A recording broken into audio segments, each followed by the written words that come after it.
Ladies and gentlemen, the world's #1 sports and recreation podcast, Cheap Heat, Tuesday, October 22nd. Emilio was on video and he turned his video off. Why'd you do that? Oh, we're gonna need him back. We're gonna need him There back. he is. Oh, I just thought it was about you and SGG. I didn't know that I was coming to hang. Well, you're here and we were having a conversation. And not only that, having you on reminds me of it's like Vince Russo being on with Piers Morgan this week. You know what I mean? Listen, but bro, you can call me bro. You can call me bro. You can call me bro.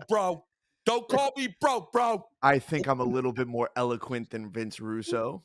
You definitively are. And don't sound like the New York trash that he sounds like. I mean, all due respect to Vince Russo. And I know it's hard to say all due respect after the word trash. I'm aware of that. But you said due respect. But I did say due respect. Like, if you don't, come on, bro. You're 50-something years old. He could have, that voice could have toned down a notch at this point. Like, it's wild. Yeah. We'll play a clip later and you'll hear it. But I'm coming at you from New York on a beautiful, very warm autumn day. You're forever 24/7 champion. Fresh off of being at last night's big Monday Night Raw in Philadelphia, we have the physically large. Oh, please. Thank you to our good friends at WWE. You know, those tickets are hard to come by these days, guys. I need to let everybody know right now. Everybody used to be on the Rosenberg text 2 days before a show. I'm good. Let me make sure he got me. Unfortunately, those days are over. Okay? If your name doesn't rhyme with or doesn't end with @guy Greg, you're probably not getting a response. But things have tightened up these days. It is, but everyone loves the growth. Everyone gets so excited. Companies doing big numbers. Oh, great. Blah, blah, blah. And by the way, I'm happy about it too. But just know there's always trickle-down changes. Mm-hmm. And the tickets, the well has tightened. It's like, how do you think those extra coins are being acquired? They're being acquired. So they're being acquired with your seat. Yeah. Where did you sit? How good were the seats, Greg? Yeah. No, they were perfect seats, honestly. It was 100s, but it was like the first row of the 100s. Listen, if you're not going to be front row, I love those seats. It's a great view of the show. Unobstructed. I got to see right into the ring at like the perfect level. I don't have to stand up. There was nobody that was going to worry about standing up in front of me. Perfect. I just want to know, since, we get so used to, because we're men of privilege. We are, the three of us in this room. Sure, everyone here lives. None of us are laying cement every day. No, but we're gentlemen of privilege where we can sit floor and think third row is a nosebleed. Come on. Okay. No, stop. I don't think you've ever thought, I'm gonna call bullshit. I don't think you've ever been in the third row and been like, no, this is crazy. No, you want to know privilege? Dip is the worst one. Dip got to a point where like he doesn't know what to do with himself if the seats are off the floor. Really? Yes. Wow. And I've tried to tell him recently. First of all, I understand. I get it because once you're used to it, you're using the word privilege literally, like because of our different paths and relationships. Literally, we get the privilege of getting really good seats very often. And so I will admit, in Dip's defense, if you then have a day when you don't get those and it's what you're used to, naturally you go, oh, okay. It's just, it's what happens because if 5 times in a row, you just keep on walking down to the floor and you're in the first few rows, then when all of a sudden your tickets show up and you're like, oh, this says 117. It naturally, even if you were not a douchebag, it just hits you, right? Yeah. So in Dip's defense, I do understand that, but like we had a time recently, I think it was Mania, and I tried to say to Dip, the ticket he got was not floor. I said, Dip, I'm gonna be honest with you. Floor is the best. But the opportunity I think was a suite. I said, just to be real with you, it's almost a toss-up for me between floor and suite. Because if the suite has food and drink and bathroom, sweet all the way. Sweet all the way. Sweet. You guys would take a fully loaded suite over the over ringside? Yes. Yeah. Yes. Yeah. Every time. Yeah, Well, I hold on. think Wait, no, I think it really depends on the card. If it's a WrestleMania, they seem to get long in the tooth. So right. I would like something where it's a comfortable seat. There's a good Wagyu beef burger somewhere. You know what I mean? Wagyu, chill out. I mean, I don't know where Maybe a this pretzel. They had those in the ESPN suite. They Don't. did? Yeah, they No, they did, had a buddy. Wagyu? They had a Wagyu burger that I was don't remember. It was banging. Wagyu? It was Okay. Wagyu. Did you get there in I time was to there. enjoy the Wagyu? Yeah, I was there. You No, I'm talking gave about Pete. He might have missed the Wagyu. Maybe I missed the Wagyu. Pete, the last time you gave me tickets was a SmackDown. I want to say when they were at the Garden this summer. Okay. And I pull up. I'm by myself. Great seats, hanging out. Zach, Brian Mann. Oh yeah, it was a who's who. Who's who, as we like to call it, the judgmental day. You know, we're all there just hanging out, right? They pull up this beautiful cart. I ask, "Oh, what is that?" They go, "Wagyu beef burgers." I go, "Oh my God. Thank you, ESPN. I'm gonna Well, you know have what? one of 'Cause these." you know what happened? I think if I recall, the suite that day was open for clients also. So they had a few other people invited who were not my friends. Yeah. So it was like half suite people filled with, clients, and then my ne'er-do-well, the judgmental day, which the greats and near greats of the Jew Yeah. world order were there. But yeah, I do. And the thing is, all due respect to the Barclays Center, which is where SmackDown is this Friday, and the reason I bring this up is because unfortunately, I've heard from a few people who I love, and I've hooked them up many times, and I just I actually haven't even responded yet. I got to respond. I don't got it this time. But the downside of the suite at the Barclays Center is their suites don't have bathrooms. No. Oh. Now, what I'm telling you right now, I understand. We talk about a lot of obnoxious stuff on this podcast and One Ep. Complaining about coach seats, many different douchey things. This is high level douchery. But when you're used to a suite with the bathroom, it's different when you have to go back out there. It's scary out there. I No, mean, first of all, you got to find it. If you turn to the left or the right, it could be a journey It could be a depending on journey. We don't if you go in the know. wrong direction. Now, when before we started the podcast, we were talking t-shirts because Emilio just got hooked up. You could show the camera right now. Ted, Wrestling for Sale Ted has great prices these days. He sold this Demolition 1989. I've considered buying that a couple times. The XL 1989 Demolition, a beauty. And by the way, my most recent Ted purchase I'm wearing right now. And now you want to talk about how the prices are down on 80 shirts. Guys, how was I able to get the 1983 Piper? Nah. Bro, this is the hold on. Was it in the range 85, that Emilio discussed? It's 85. Earlier? It's 85, and I think this was priced at, Ted and I always have deals we're working on. I got to send him a shirt. I owe him a shirt to send back.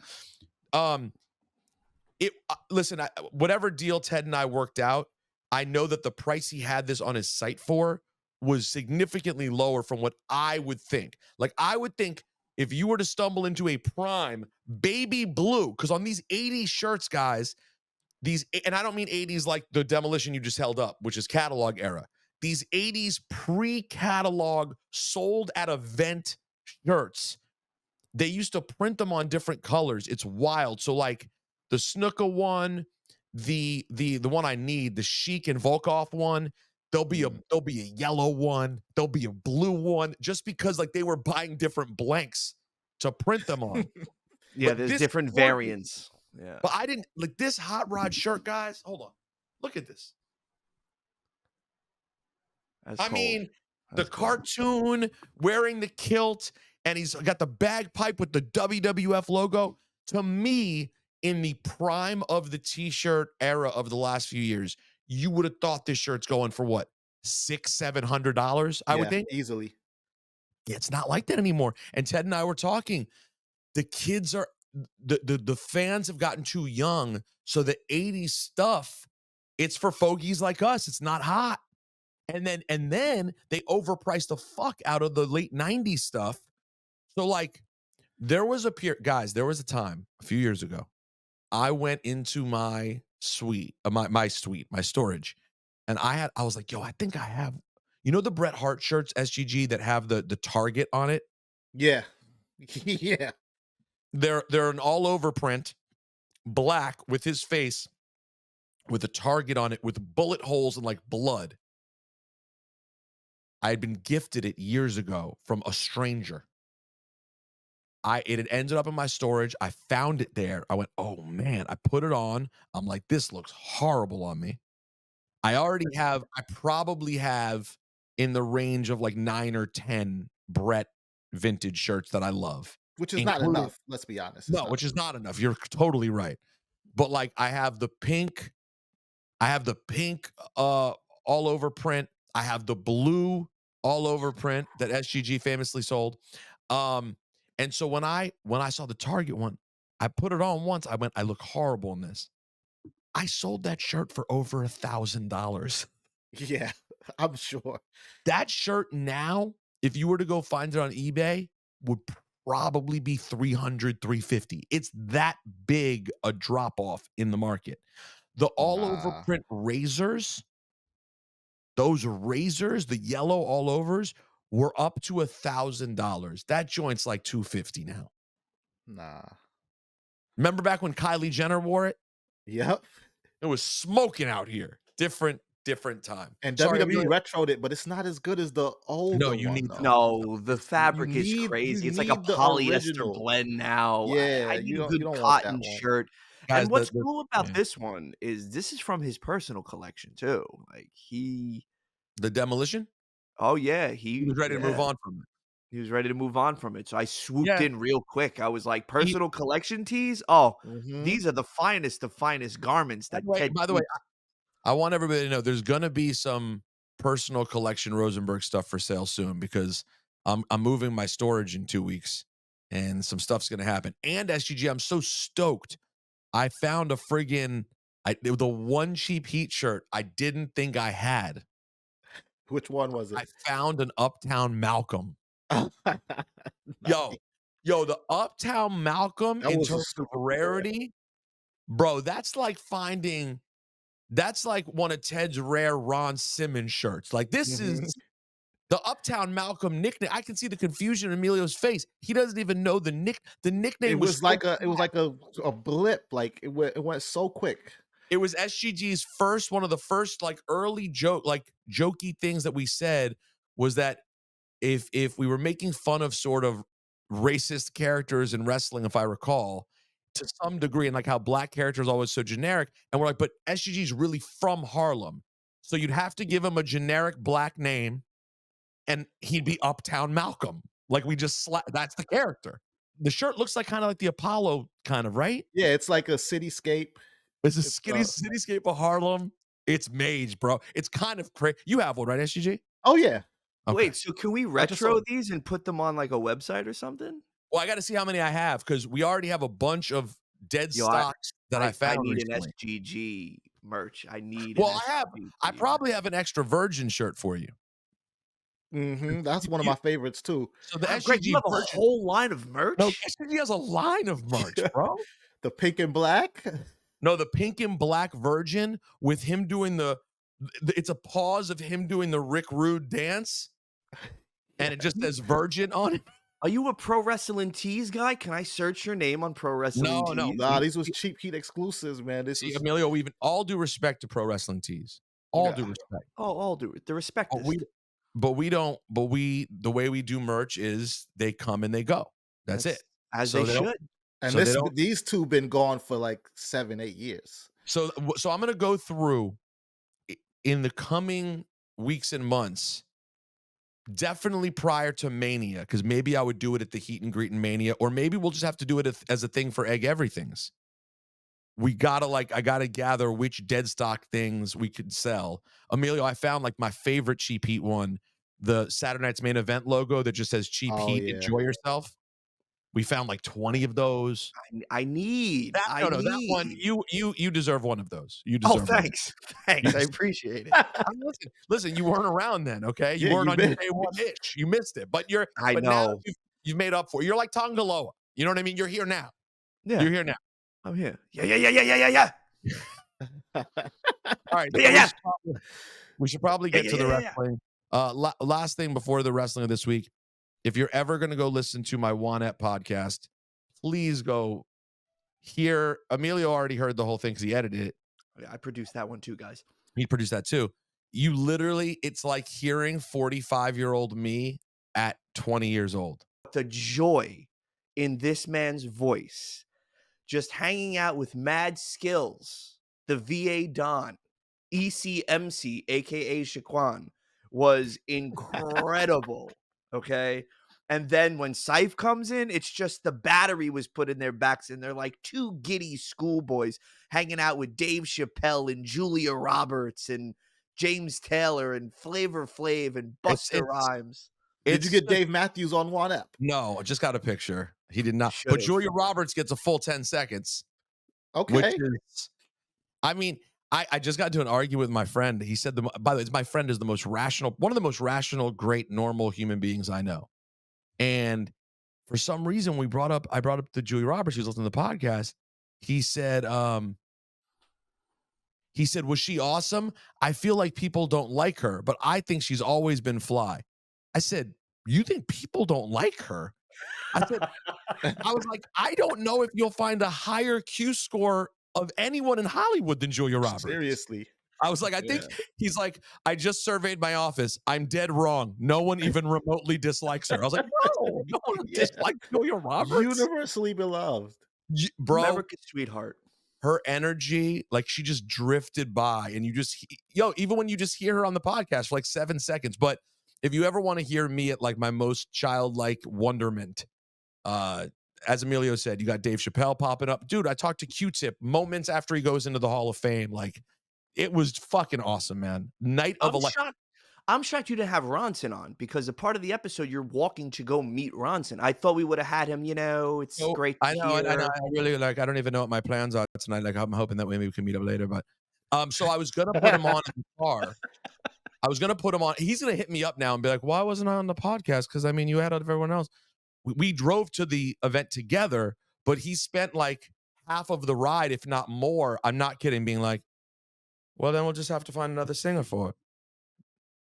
Well, I don't know. I'm going to talk to some different writers, and then maybe we'll bring in the guy from the, I don't know, someone who's like Dua Lipa or like blah, blah, blah. He was literally being Mark Ronson. So I was like, oh, I'm not going to ask him to be on the podcast. He's Mark Ronsoning right now. Right. So then I never saw him again. But bro, at one point in that night, I ended up in an SUV. Dave Chappelle is shotgun, and I'm in the back right last row seat. I was like, I'm small. I just want to ride. I will get in the worst seat. I just climbed into the worst seat. And yeah, like I won't reveal like the actual details of the conversation, but having a conversation with Dave Chappelle, the two of us back and forth across a packed SUV, me in the last seat, him in the shot, bro, it was a fucking night. It was a fucking night. So pardon my cursing, but go check it out if you haven't. So I guess the big news that came yesterday that hit everybody was Samantha Irvin leaving WWE. I don't know what the long-term play is. Like, do you guys think they bring back Lillian long-term? Does Mike Rome get his former job back on Monday Night Raw? Honestly, I don't know. I feel like Lillian long-term is not the move. Legend. You just don't think they will? Like, it was because like they knew everyone was talking about the Samantha thing. Let's do something interesting and just grab a fill-in who we know we can trust. Yeah, I think that's exactly what it was. They got more money than God at this point, right? Here's what they do. Hologram AI generated Howard Finkel. Just do it. If they did it for Tupac in Coachella, we can have Howard Finkel every week on Raw. By the way, I wouldn't hate if at least on special occasions. You guys know at Yankee Stadium, even after, what was the dude's name? What was the announcer's name? The famous no, not radio announcer, the in-stadium voice. Even after he died, it was always number 2, Derek Jeter. Yeah, that never went away. That's the old voice, and they kept that guy, who I'm disrespecting by calling that guy. But either way. Well, he is that guy, though. He's one of the greats. Right. He is that guy. And you can take it from SGG because he put on his Yankee hat for the first time all year. That's right. Oh, yeah. The That's weekend right. World Series. Start spreading the Shepard. news. Start spreading the news, Shepard. P. Bob Start Shepard. spreading the news. I was gonna sing that, but we can't afford that. I don't even know if we can afford to have me wearing this hat right now. And you knew that but it I'm was, gonna keep it you on. knew that it was Bob Shepard, right? Yeah, of course. Pete, what's an easier ask? Floor seats at the Barclays Center for the Fed, or Yes. hitting up Keister for 3 ticks for a Yankee game for the World Series? The World Series. I would say, great question. I would say I have a better chance of getting you in the ring than I have at getting you in the World Series right now. Because the World Series is on. By the way, I was still hoping to maybe ask Kay. And then yesterday on the air, he was like, I just want everybody to know right now. He just gave the same speech that I just gave about WWE. Kay gave it on the air yesterday about the Yankees tickets. So, and by the way, it's a good speech. Like you said, it's hot right now. Yeah. Someone else hit me up about that too. I was like, I don't have Yankee tickets. I thought, listen, I have one other potential ask, but he just took care of me last week for the Mets. So, I mean, what's the perk of being your friend, honestly, at this point? I know. Complete waste. Yeah, just besides a deep and meaningful, fulfilling friendship, where's the perk? I was gonna say that's the you get paid for the podcast. That's it. You get a little check. That's it. That's true. You know what? You know what? You're a great guy. You get more than most of my friends. You get cash in your pocket. A great guy. You're a great guy. So Samantha Irvin is out. Today I see their stories. I'm gonna say this. Here's what I can tell you about the Samantha Irvin of it all. Ricochet already said this, but I was planning on saying it either way. You are not going to see her doing more wrestling announcing. That is not going to happen. Now, I actually pushed her on this once. If there was a world where like a huge fight, like I was like a special occasion came to her, I could see her maybe accepting a one-off bag to be like, hey, we want you to go do the Jake Paul, Mike Tyson fight. You know what I mean? Like what you want to do. I could see her taking one-off bags to do that. But the truth is, Samantha Irvin is a monster, Mark. Biggest WWE fan, like a real, not fraudulent, hardcore fan. The being a ring announcer was not her dream. It's just what ended up working out for her. But like, she'd already been on competition shows on television. She'd done Cirque du Soleil. She's already shown that she can be and wants to be a talent that is not announcing other talents. You know what I mean? Like, she happened to be awesome at it, and they made it a huge thing, which is why I'll be honest, I was surprised to see the news. I certainly didn't think it would go this quickly. But I'm not surprised that she wants to do other things because she's always been very open about that. You guys have seen the video of her friggin' playing the flute and singing, right? Yeah, I was she there. was on Fox. You were there? She did a whole thing at Wally Mania. She came Oh, out. yeah. She the flute out. That's right. She did a flute freestyle at Wally Mania. We brought her out. We did this whole gimmick where she wasn't going to speak because they put her on vocal rest. She comes out. She does a flip over the Razor Ramon's theme. She plays the flute. She sings. She hits this high note. The crowd goes crazy. She's very talented, man. Like, I got to see it up close and personal. Like, literally, like this close away. Fantastic voice. Like, and so nice, too. Just humble about it. It was like, oh, thanks. Was it good? Was it good?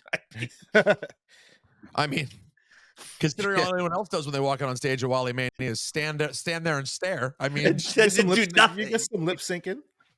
yeah, so doing a pose. I mean, let me give you all a little flavor here, since it is an audio program. Let's give the people what they want. A little bit of Samantha Irvin. She cannot play the flute. Okay, she can play.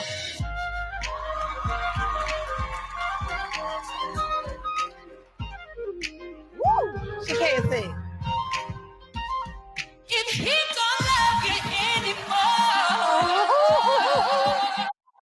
you'll find himself out the door. If he don't love you anymore, yeah, then walk, you'll find himself out the door.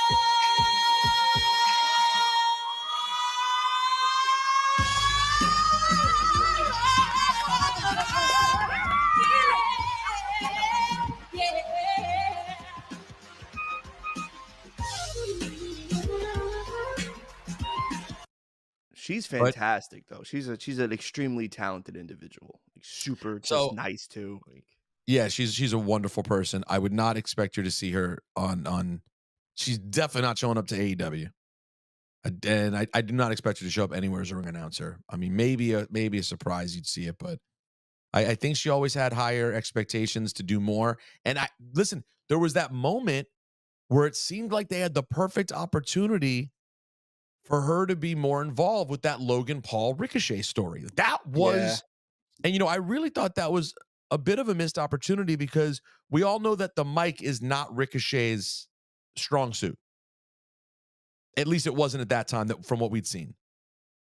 Samantha obviously is very capable on a microphone, right? So I thought there was a really good opportunity to tell that story in a deeper way and not just have her sort of deal with whatever Logan Paul is saying to her, but like I would have loved to have seen Samantha jaw jack with Logan Paul. Yeah, same. And like you said, I think it was a missed opportunity to have her not be more involved, at least as a mouthpiece for Ricochet while they did that. It would have been perfect. It would have been such a huge win. And obviously Ricochet is one of the greatest in-ring talents on planet Earth. And then he's, going to marry this incredibly charismatic, loved superstar who's outside the ring. It was all just sitting right there, I thought. So, I have no idea what actually happened in why she ended up walking out the door, but she will be missed. Listen, she showed up. I know she's a divisive figure. People are obsessed and love her. People think it's too much and don't love her. The fact is everyone talks about her. She made a massive impact. Yeah, because you know who else you could say that about over the years in WWE? Roman Reigns, John Cena. Like she just had, like you said, she was divisive, but as long as people were talking about her, and not just talking about her, but they were very passionate on either side, I think that's what they wanted. So either way, no more Samantha Irvin, and we will see what happens now next at that spot. Because listen, I would love to see. Let me just say this: I would love to see Mike Rome get a shot again.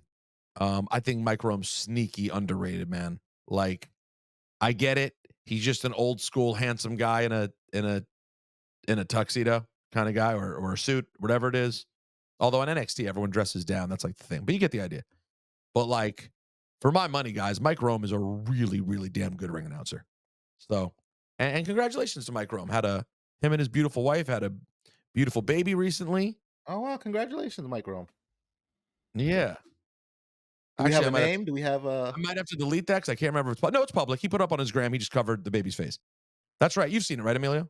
Yeah, he was doing the whole. What do they do when they're first born? The skin to skin contact thing. Yeah, he showed that. Right. Yeah, he showed that. So, they're not showing much info about the baby, but he's tremendous at what he does, and he's one of those guys who ended up on the outside looking in just because they had such other talented ring announcers, not because he ever failed in any way. You know what I mean? So, would be cool to see Rome get a shot again. We'll see. SGG, a lot to take away though from last night, and it's too bad we don't have Dip today.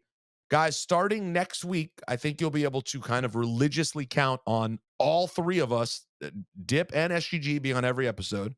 With rare exceptions, I think starting next week, that will be the norm. But Dip will be interesting to hear on Patreon this week because isn't this exactly what he wanted? Yep. He wanted Jey Uso thrown all the way back into the bloodline, and that's where we're at. He wanted Braun Breaker to be Intercontinental Champion.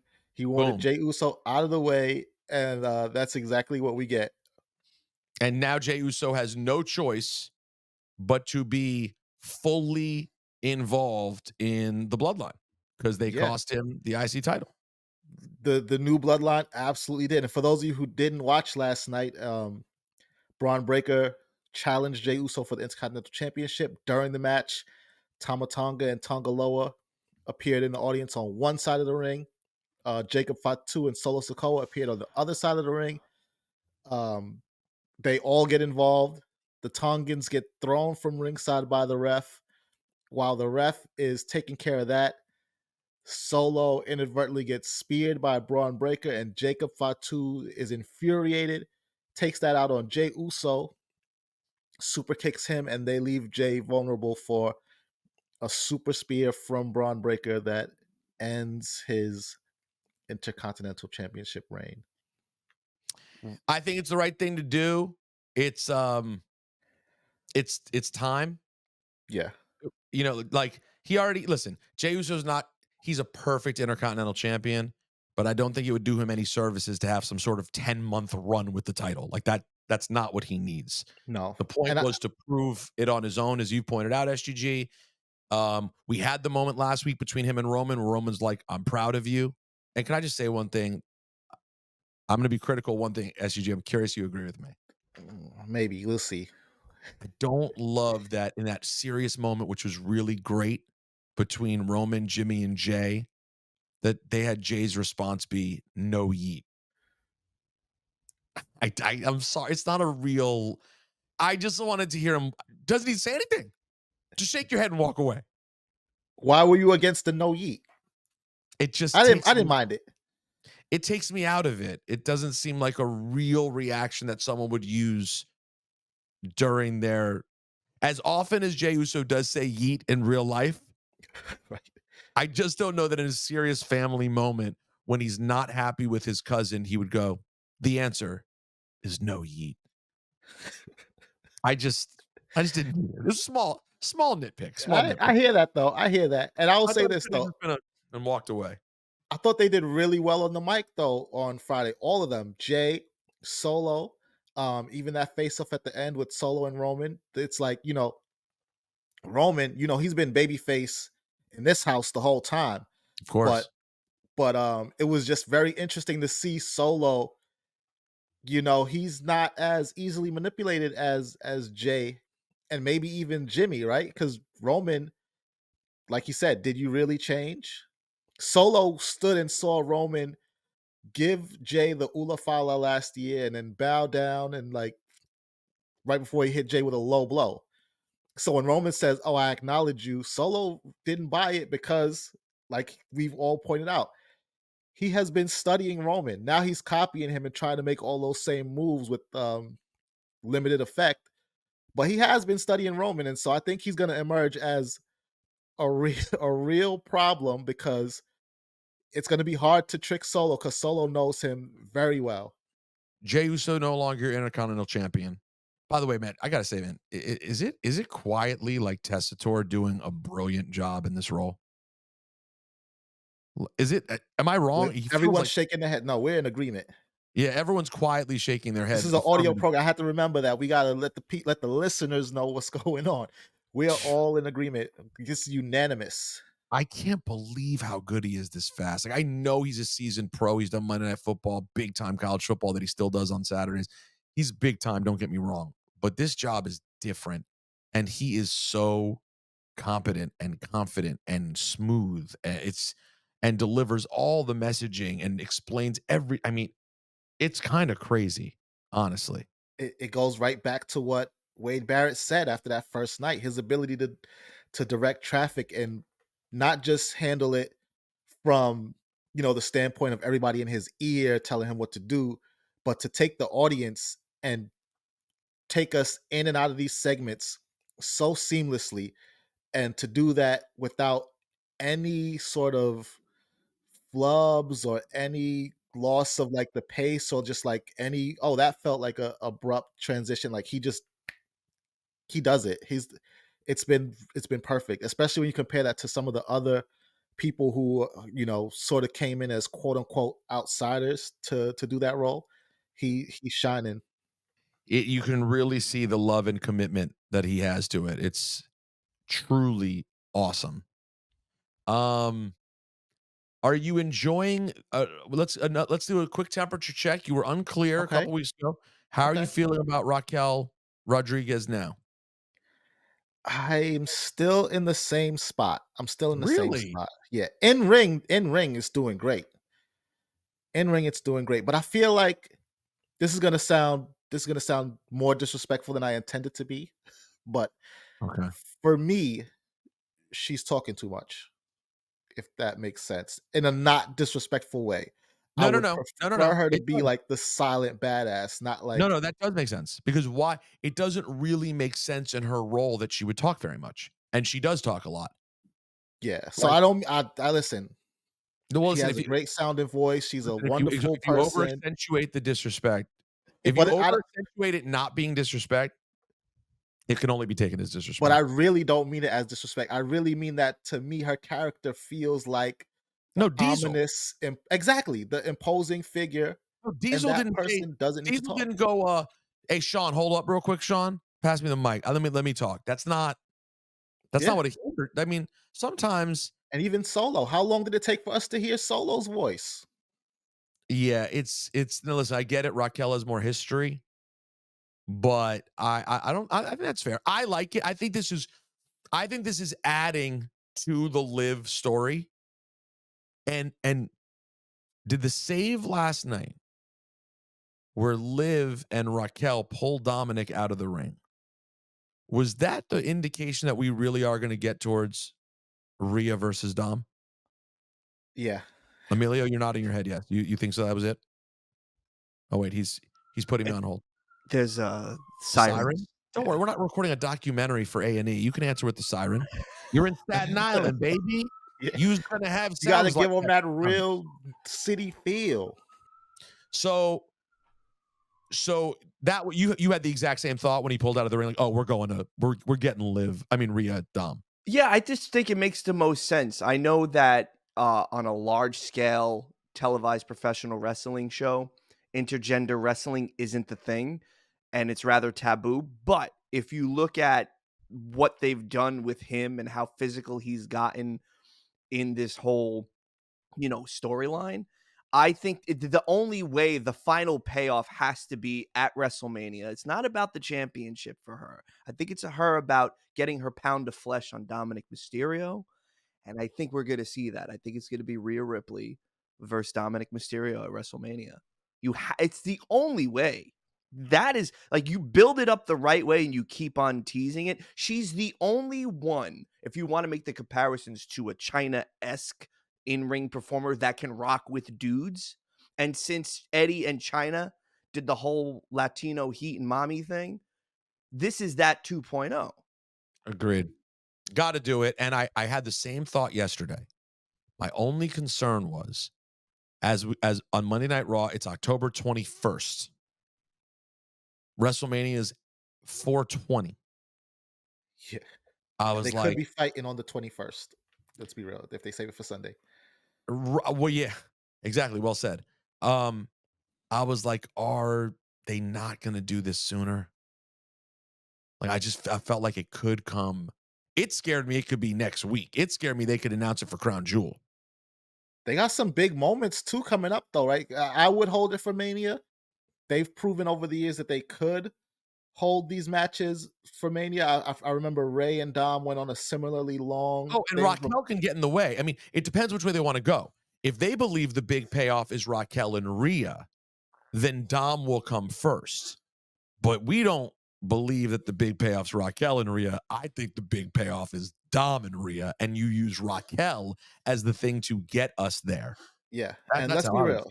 Raquel is in the women's division alongside Rhea. So this is a thing that they can push and pull on and go back to at any point many times over the years. They got one shot at this Rhea and Dom thing, and then what the hope is that they both are on to bigger and better things. Raquel can maybe meet Rhea at that next level, but Dom and Rhea, this is not going to be a years long rivalry that extends at different points in their career. This is going to be the thing that elevates them. So I think the big fish right now is Dom and Rhea.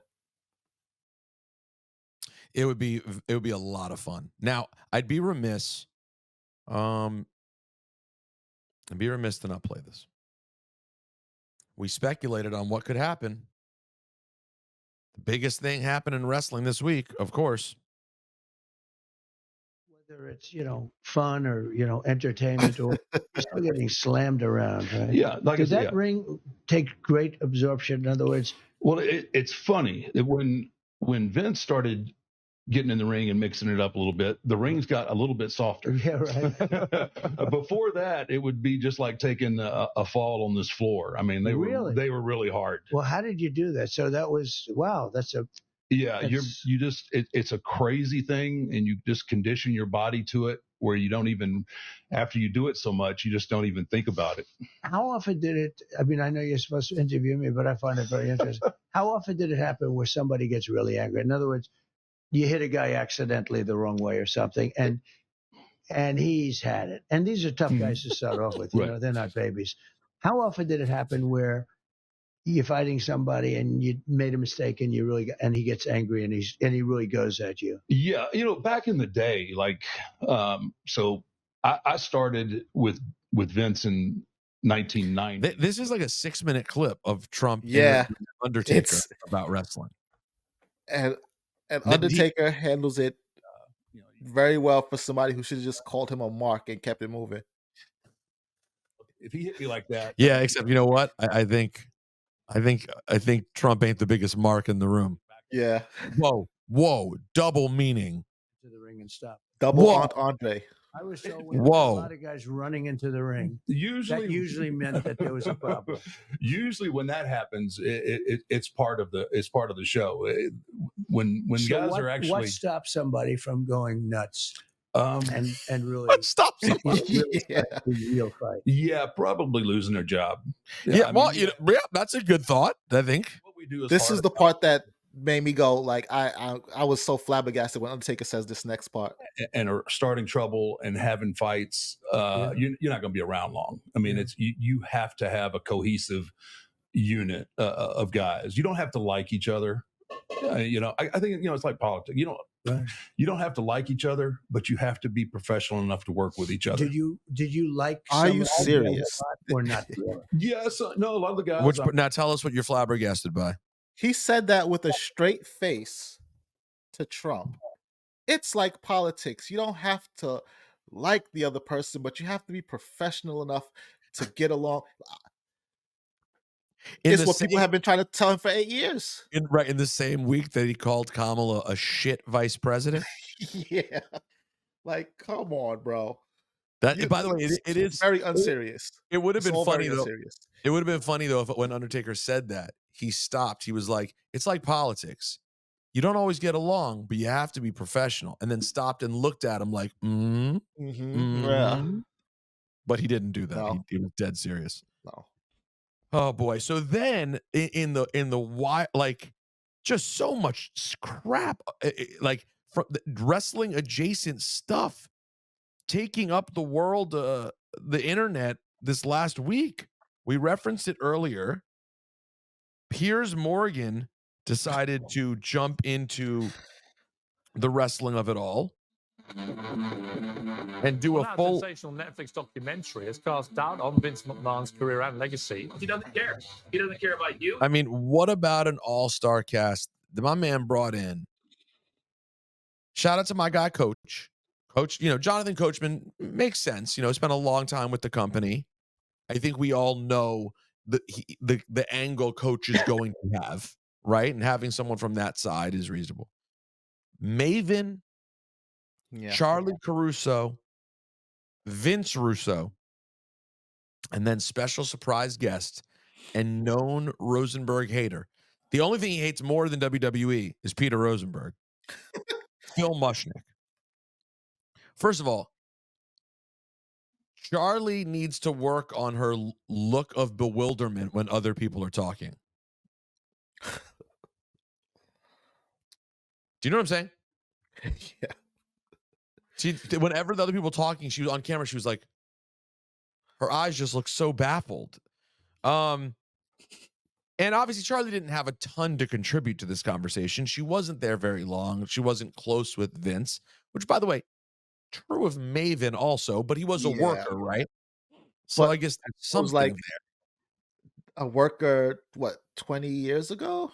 Yeah, but he's a YouTube star now, guys, and he talks about all the inside stuff about the WWE from 20 years ago. Yeah, listen, if you want to be hot on the internet and talk about wrestling, you got to add the word shoots to every time you talk. Oh yeah. Peter Rosenberg shoots on that. Now you're giving away state secrets. How they gonna Yeah. know if it could be a work? It could be somebody you from say the WWE shoot. gave you the script and you just read in the script. But once you say the word shoot, they know the truth. Oh yeah.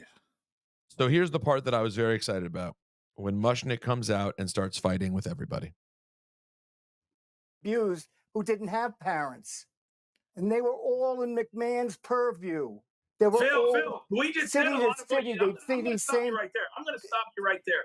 A lot of what you No, said don't is true. stop me. Nobody's saying Did I that. stop Phil, you? but Surprise, you brought surprise. up my kids. You're a No, sellout. Phil, You're a Phil, sellout. what we You have said no about you, moral a sellout. fiber. A sellout. You're a sellout. You have no moral fiber out of the gate. But that's not the highlight. The highlight is definitely when Bro Mushnik Bros. shows up and the Bro Bros happen. He was a coach first, then the Bro Bros. Let's see. I'm trying to All get I saw was the Bro Bros. I don't know. How come? I called you out. I called you out 30 years ago when you made it up. You made never stuff spoke. up, Phil. 30 years ago, Keep bro. shouting, 'cause you're a You're fraud. gonna sit there and say You we were the haven't guy- spoken because maybe you're senile, bro. Well, no, maybe we you're talked too a bad. lot. Maybe you We just got talked a out of lot. the chair, bro. You reported on stuff that was Don't never call me said, bro. I'll call you whatever. I'll call you a liar then. How about I'll need that as a drop, by the way, forever. you reported on Knock stuff yourself that out. never said. I recorded You have the no credibility. Hold on, I need to hear it again. entire bro. Well, no, maybe we you're talked too a bad. lot. Maybe you We just got talked a out of lot. the chair, bro.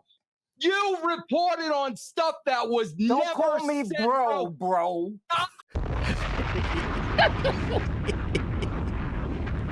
Nah, he said that second bro like it was a slur. The first bro, I think, was just, neutral, but that second one.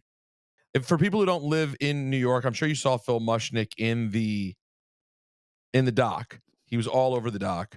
But he's been killing pro wrestling for 35 years. Decades. Just The thing that's decades brutal, of hate. it's not that It he's is never decades of written, hate. Yeah, no, it is. It's not that he's never written any truths, right? He has, but he also is like one of these people who, like, once he gets an idea in his head, it's over and over and over and over and over, and then he doesn't expand ever in his arguments. He just repeats the same things. I know because he's done it about me. And when he thinks he's come up with a creative way to win an argument, he'll just keep going back to it. He never grows and learns. And I'm not saying he ever had to become a fan of Vince McMahon or WWE, but the way that he treats the product and talks about it is just unreasonable. Yeah. It's just unreasonable. And if you don't live in New York, you don't know this, and this is not us saying, that he was wrong about Vince McMahon or defending Vince McMahon and business practices or whatever. This is us saying that Phil's a dick. Just, that's the simplest, plainest way I can put it. And it doesn't just extend to his views about WWE. No. It extends to like... Oh, I think he's a bigot. I think he's more offended by white people being falsely accused of racism than he's ever been offended by racism. Like, racism he doesn't write about. But like a white person who gets unfairly accused of racism sends him over, goes insane for. Oh, and white people who fairly accused of racism sends them over the edge too, such as himself. Yeah, well said. And he, his favorite thing is talking about rappers saying the N-word. He made the N-word a verb. He always says N-wording. I'm like, you're so offended. You're so offended apparently by black people using the N-word in music. I've never read you write about being offended by a white person using the N-word. Only people who you don't have a right to even tell them what they should do with that word you feel strongly about. But white people, which you could definitively say should not say the N-word, never heard you mention it. No, it's so not he's a concern of his.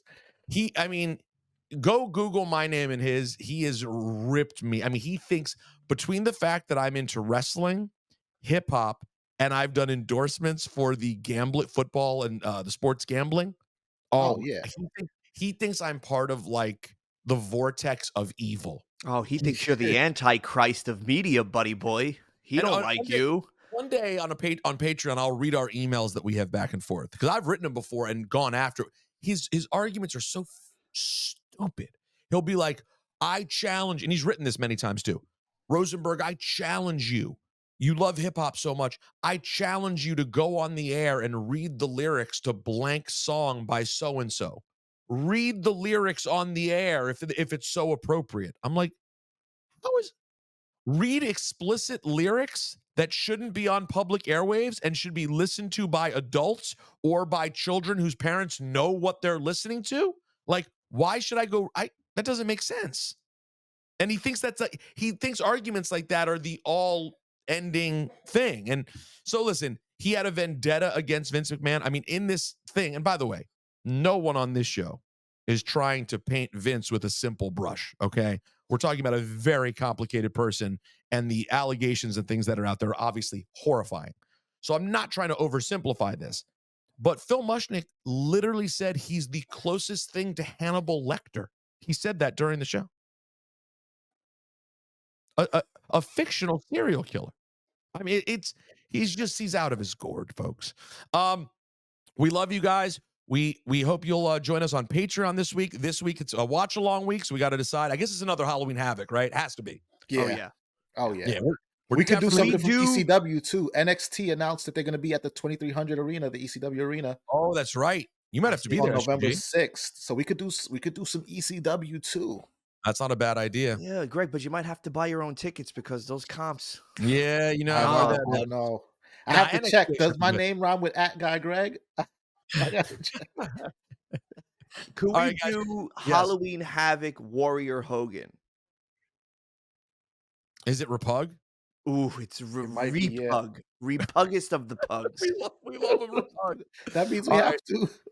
We might have to. All right. You can tell us on the Patreon page what you want us to do. Patreon.com/staymage. And we'll see you next time, guys. Enjoy yourself, SGG. Take it easy, man.